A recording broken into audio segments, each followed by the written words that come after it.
Cher Cancer, voici votre guidance. Alors, sur le domaine professionnel, nous avons en énergie principale la clé et la nécessité, le roi de bâton, le 8 de bâton et l'as de coupe. Ok. Alors là, tout de suite, ce que ça me dit avec cette énergie, avec cette énergie générale, donc que sont la clé et la nécessité, c'est que j'ai l'impression que pour certains d'entre vous, il y a peut-être un besoin de changement. Alors soit vous travaillez dans des systèmes, dans des corporations urgentistes, pompiers, SAMU, voyez. Donc soit c'est votre domaine d'activité, soit c'est vraiment un besoin très net de changement dans le domaine professionnel.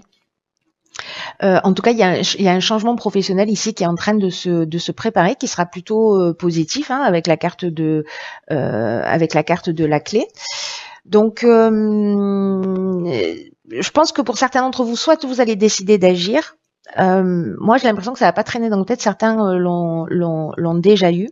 Alors, soit c'est une recherche d'emploi, soit c'est un besoin d'évoluer, soit c'est une sensation d'arriver à saturation dans son activité professionnelle. Mais ici, on est quand même dans une évolution.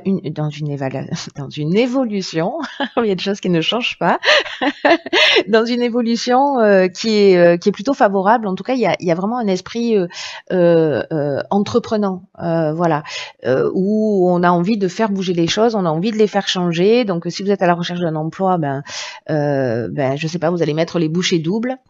En tout cas, c'est une période propice pour peut-être trouver un emploi ou peut-être demander une augmentation ou en tout cas, il y a une idée d'avancement. Alors, soit on prend plus de responsabilités, soit on est promu à une voilà, on est promu où il y a une évolution dans son activité professionnelle, soit au niveau structurel, soit au niveau hiérarchique.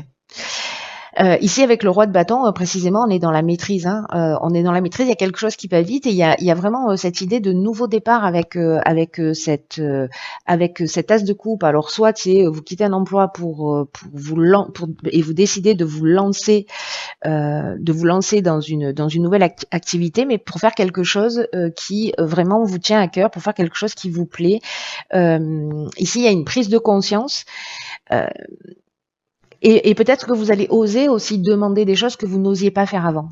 Voilà. Mais là, j'ai l'impression, alors peut-être il peut y avoir des mutations aussi, que les choses quand même elles vont aller très vite. Voilà. Ou alors peut-être que vous allez avoir aussi plusieurs propositions et que vous allez être dans une posture de ok, qu'est-ce que je fais, comment je m'y prends, qu'est-ce que je choisis, qu'est-ce qui me tient le plus à cœur. En tout cas, c'est vraiment extrêmement positif, hein, avec toutes les cartes qu'on a là, avec ce nouveau départ, etc. Parce que ici, vous êtes, il y a le roi de bâton, il est puissant, il est dans la maîtrise, il donne l'exemple, c'est un leader puissant. Donc, si vous prenez un poste à responsabilité, vous serez à la hauteur de cette situation sans aucun problème.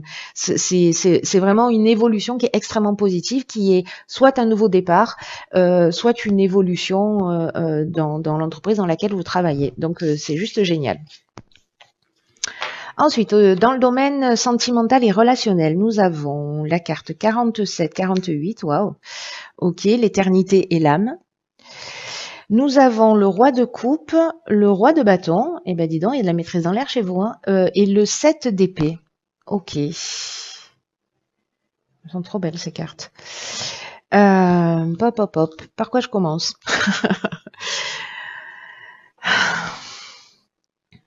Je vais commencer par ces cartes-là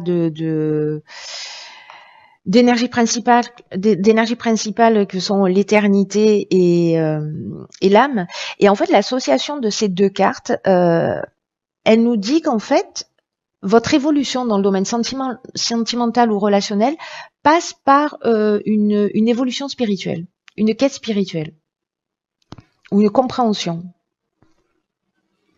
Donc peut-être certains d'entre vous ont besoin d'avoir un conjoint justement avec qui avoir, j'arrive pas à mettre les cartes de droite, avec qui avoir un niveau de conversation qui soit plus élevé. Peut-être que ça va s'ouvrir dans votre couple. Peut-être c'est votre conjoint qui va vous ouvrir à ça, c'est possible. Mais c'est comme s'il y avait des attentes, peut-être un peu plus importantes. Il y a peut-être quelqu'un, alors soit vous allez déclarer votre amour à quelqu'un, parce que ici avec le roi de coupe et le roi de bâton, c'est-à-dire que là on est sûr de soi, ou alors c'est lui qui va vous faire euh, une déclaration. Ouais, c'est possible aussi. Une déclaration, parce que cette personne-là, donc homme ou femme, hein, ce cavalier, il est plutôt il y a une forme d'idéal, il y a une forme de sensibilité émotionnelle, il y a une invitation à l'amour, il a un côté romantique. Euh, il y a peut-être une idée aussi de secours émotionnel, c'est-à-dire quelqu'un là comme ça qui est dans la maîtrise, qui est sûr de lui, qui prend soin des autres, parce que le roi de bâton c'est ce qu'il fait, hein, il prend aussi soin des autres, hein, euh, il est dans son royaume, mais il fait en sorte que tous les gens autour de lui se sentent bien. Donc soit c'est quelqu'un comme ça qui arrive dans votre vie, et je dirais qu'il y a un petit bémol avec ce 7 d'épée.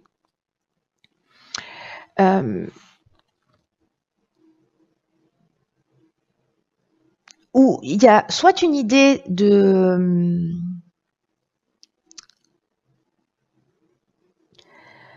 s'éloigner de la vérité, ou peut-être d'éviter de prendre des responsabilités, c'est-à-dire peut-être d'éviter de s'engager, ou peut-être de ne pas oser.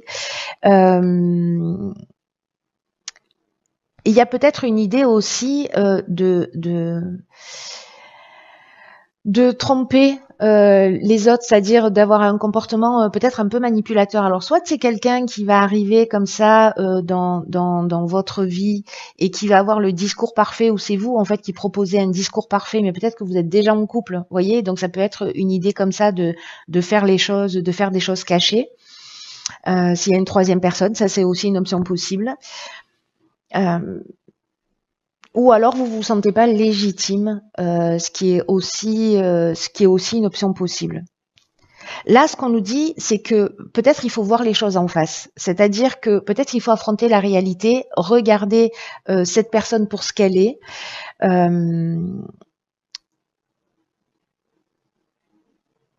De pas fuir une situation, parce que le 7 d'épée, peut-être qu'il est en train de fuir.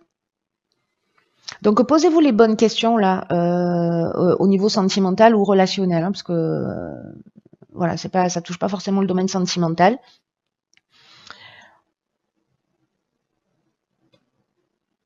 Attention aussi, je dirais, si vous êtes justement dans cette bienveillance, dans cet amour, que vous avez cette idée, enfin que vous êtes amoureux de l'amour, de pas, de faire attention à qui vous allez, avec qui vous allez partager cette partie-là de vous.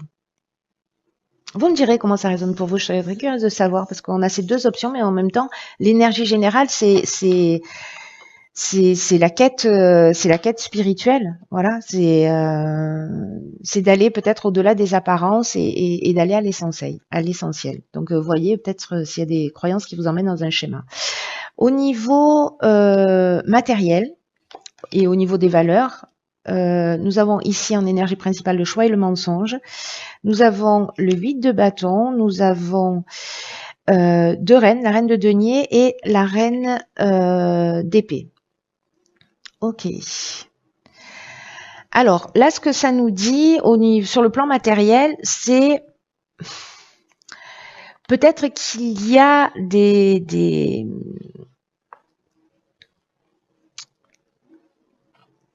des contrats pas clairs, des choses qui sont pas claires, ou peut-être des documents qui ont été falsifiés pour des assurances ou pour je ne sais quoi, ou je ne sais pas ce que ça peut être, mais donc là attention, parce que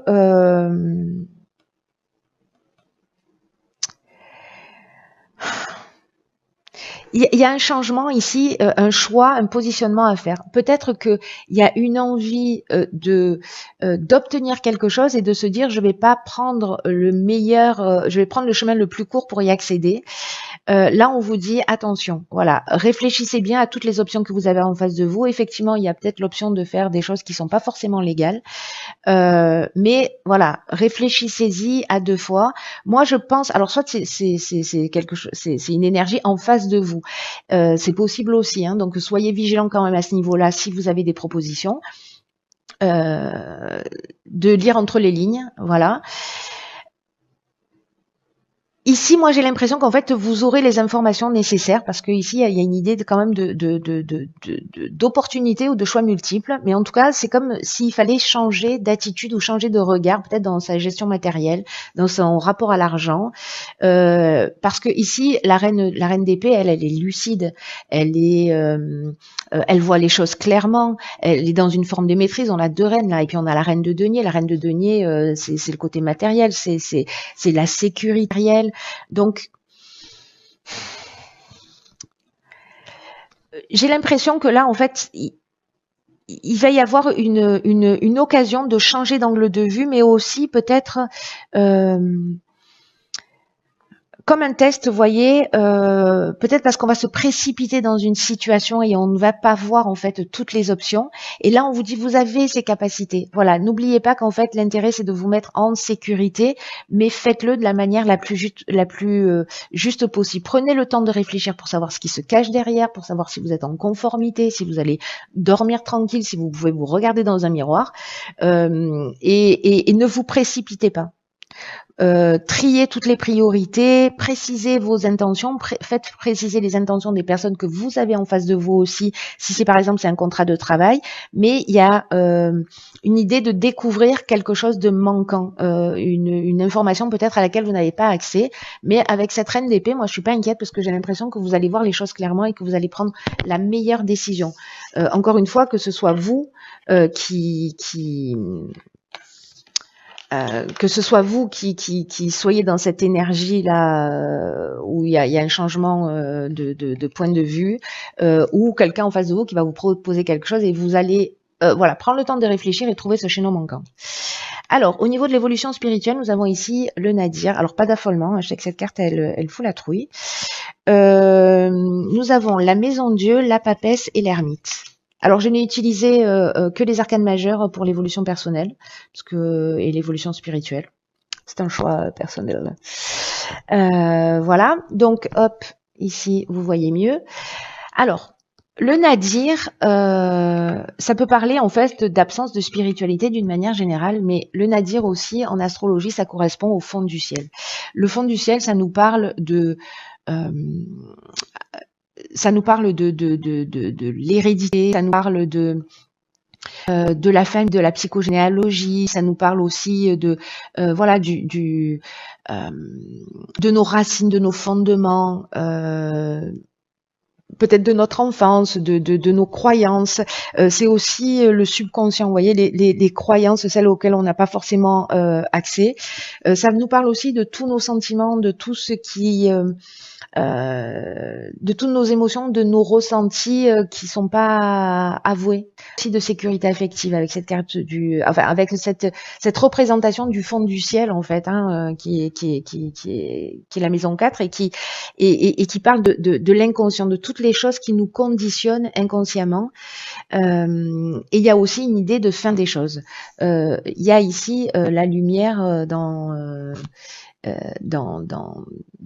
l'obscurité, hein. Voilà. Donc, on est vraiment dans le fond des choses. Alors ici, peut-être que précisément lié au confort, à la famille, à l'hérédité, à des choses anciennes, à des croyances, à la famille. Je crois que je l'ai déjà dit, mais c'est pas grave, du coup je le redis. Ici, on a la maison Dieu. Pour commencer, la maison Dieu, donc la carte de la tour, hein, elle s'appelle aussi comme ça. Cette carte, ce dont elle nous dit, il y a une idée de muter cet aspect matériel, d'être vraiment vous voyez, c'est une évolution spirituelle, mais avec une crise salutaire, parce qu'il y a un besoin d'authenticité ici qui est vraiment très très important. Et cette carte de l'ermite, en fait, c'est ce dont elle nous parle, d'aller chercher à l'intérieur de soi, de sortir des illusions, parce que la maison Dieu, elle nous parle de ça, elle nous parle aussi dans l'énergie opposée, de construire sur des illusions, d'être construit, enfin d'avoir des constructions mentales qui sont vraiment solides. On peut voilà, on a des certitudes. Peut-être qu'on on refuse aussi la transformation intérieure. On n'a pas, il y a des choses qu'on n'a pas envie de voir. Il y a peut-être aussi une idée d'enfermement, vous voyez. Et donc là, en fait, ce qu'on vous propose, c'est justement d'aller voir à l'intérieur de vous pour être dans cette énergie lumineuse de la Maison Dieu et de tout ce qu'elle apporte, c'est-à-dire de s'ouvrir au questionnement, ce que nous propose encore une fois l'ermite. La papesse, elle nous parle de précisément de ce que l'on est à l'intérieur et de ce que l'on veut montrer à l'extérieur, c'est-à-dire d'être conscient de qui on est, de se d'essayer d'unifier ce que l'on voit de soi et de ce que l'on veut révéler de soi. Donc il y a une idée ici de gestation en fait avec cette carte de l'ermite, avec cette carte de la Maison Dieu, d'aller voir vraiment à l'intérieur de soi. Il y a une espèce de maturation comme ça silencieuse pour accoucher de soi. Pour aller au-delà des apparences et justement pour briser ces illusions. Et cette papesse, en fait, c'est ce qu'elle propose. Il y a une idée d'accouchement de la vérité. Alors c'est intéressant par rapport au tirage sur les domaines précédents, hein, on a vu qu'il y avait du mensonge, on a vu aussi avec ce 7 d'épée, voilà, d'affronter la vérité, de pas faire semblant de pas la voir. Ici, l'ombre de la papesse, elle peut nous parler justement d'une forme d'hypocrisie ou une forme de dissimulation ou de fermeture et où finalement on est dans la censure. Il y a une fausse intériorité. Une espèce voilà d'abus de pouvoir ou de sclérose, vous voyez, interne. Donc là en fait il faut vraiment aller chercher dans les fondements, peut-être dans ses croyances, dans son inconscient, parce que c'est une période de germination. On est aussi dans cette énergie-là, l'énergie diverse, c'est une période de germination. On va aller vraiment chercher en profondeur. Si vous le faites pas, c'est la vie qui va s'en charger. Faites-moi confiance. Et ça peut vraiment bousculer. Donc bon, ça reste très très intéressant parce que tout ça est là pour nous faire avancer. Mais là, on est vraiment dans l'idée d'aller. Quand je vous disais qu'en fait, j'ai vécu une pleine lune où vraiment ça m'a décollé la pulpe du fond, où il faut aller chercher dans ses fondements, etc. C'est pas forcément confortable, hein. Mais c'est utile, c'est pour se préparer à l'avenir, c'est vraiment utile. Et là, j'ai l'impression que ça ressemble aussi un peu à ça. Alors, je sais pas si c'est ce que vous-même vous avez vécu, ou si vous êtes comme ça un peu entre deux eaux, mais peut-être que si vous avez l'occasion de voir ce tirage, ça pourra vous éclairer par rapport à ce que vous vivez. Voilà, cher Cancer, écoutez, prenez vraiment bien soin de vous. Et puis, je vous dis à très vite pour une nouvelle guidance. Je vous embrasse.